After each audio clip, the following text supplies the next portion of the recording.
జూబ్లీహిల్స్ ఎన్నికల్లో కుట్రలు జరిగాయని ఆరోపించారు కవిత. ప్రభుత్వంపై వ్యతిరేకత ఉన్నప్పటికీ బీఆర్ఎస్ అనుకున్న స్థాయిలో పనిచేయకపోవడం వల్లే జూబ్లీహిల్స్ లో కాంగ్రెస్ భారీ విజయాన్ని సొంతం చేసుకుంది అన్నారు ఆమె.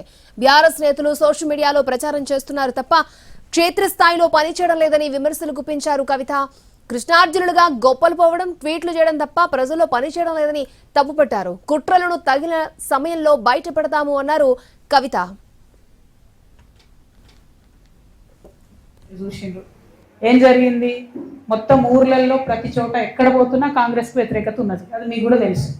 అంత వ్యతిరేకత ఉన్నా అన్ని వేల మెజార్టీతో కాంగ్రెస్ పార్టీ ఎట్లా గెలిచింది, ఎందుకు గెలిచింది అంటే అనుకున్న స్థాయిలో ప్రతిపక్షమైనటువంటి బీఆర్ఎస్ అందుకొని పనిచేయలేకపోతుంది అన్నది క్లారిటీగా అర్థమవుతున్నది.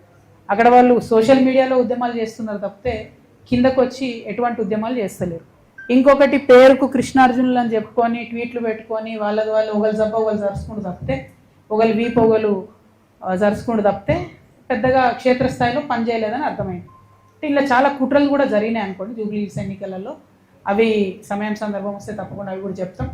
కాకపోతే ప్రతిపక్షాలు ప్రజల ఎక్స్పెక్టేషన్ మేరకు పనిచేసినట్టయితే రిజల్ట్ మంచి వేరే రకంగా ఉంటుండే జూబ్లీహిల్స్. సో ఆ ఎక్స్పెక్టేషన్ హరీష్ రావు టార్గెట్ గా మరొకసారి విమర్శలు గుప్పించారు కవిత. హరీష్ రావు పాల వ్యాపారం వల్ల రైతులు నష్టపోయారని ఆరోపించారు. హరీష్ రావు ఇన్ని అక్రమాలు చేస్తున్నా సీఎం ఎందుకు స్పందించడం లేదంటూ క్వశ్చన్ చేశారు కవిత. అయితే ఇక్కడ ఉన్నటువంటి పెద్ద నాయకులు వాళ్ళు ప్రైవేట్గా పాల వ్యాపారాలు పెట్టుకున్నారు. ఎస్సీ ఎస్టీ బీసీ హాస్టళ్లకు టెండర్లు లేకుండానే పాలమ్ముకొని వాళ్ళు పైసలు సంపాదించుకున్నారు. హరీష్ రావు గారు, వారి ఫ్యామిలీ, వారి సతీమణి అందరూ.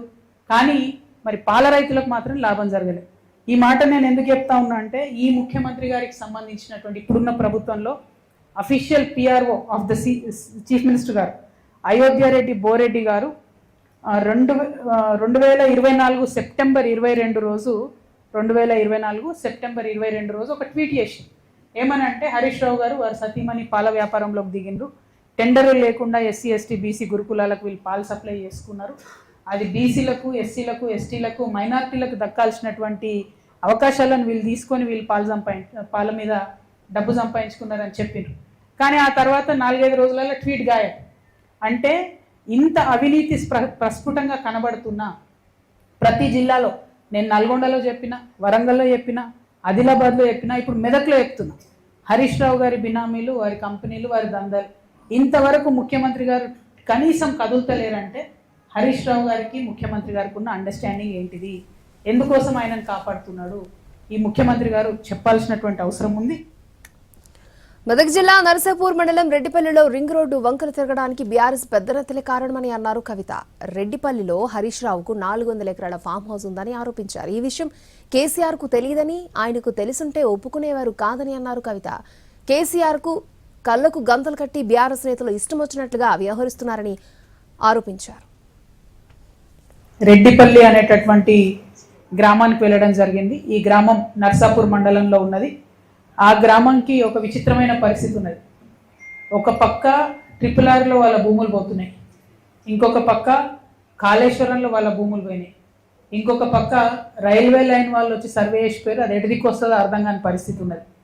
అంటే RRRలో నర్సాపూర్ మండలంలో 13 విలేజెస్లో ఉన్నటువంటి భూమి పోతున్నటువంటి సందర్భం ఉన్నది. కానీ రెడ్డిపల్లి ప్రత్యేకం ఎందుకంటే అక్కడ దాకా మంచిగా వచ్చిన రింగ్ రోడ్డు రెడ్డిపల్లి రాగానే ఇట్లా వంకర పోయింది.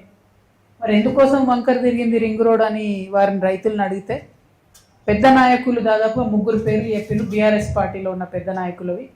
వారికి ఉన్నటువంటి ఫామ్ హౌస్లు, వారికి ఉన్నటువంటి భూములను కాపాడుకోవడానికి అలైన్మెంట్ మార్చిండ్రు. తద్వారా చిన్న రైతులు దాదాపు 56 మంది రైతులకు వాళ్ళది 59 ఎకరాలు పోతుంది. అంటే 56 మంది రైతులు 59 ఎకరాలు అంటే అందరికీ కూడా ఎకరం కన్నా తక్కువనో, ఎవరో ఒకరికి ఉంటే 2 ఎకరాలు, అర్ధ ఎకరం, పావు ఎకరం అట్లా ఉన్న రైతులది 56 మంది రైతులది 59 ఎకరాలు రింగ్ రోడ్ కోసం తీసుకుంటున్నారు.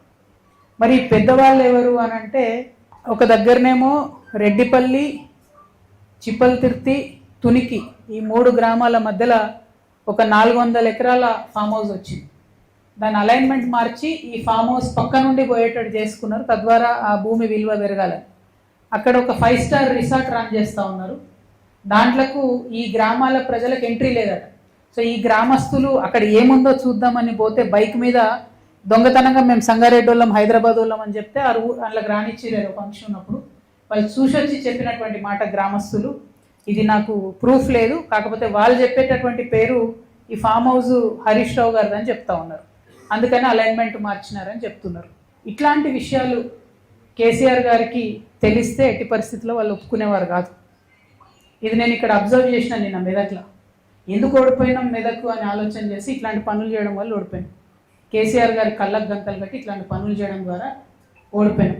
సరే నేను బీఆర్ఎస్లో లేను, కానీ లోపాలు ఏంది అని అనలైజ్ చేసుకోవాలి కాబట్టి చెప్తాను.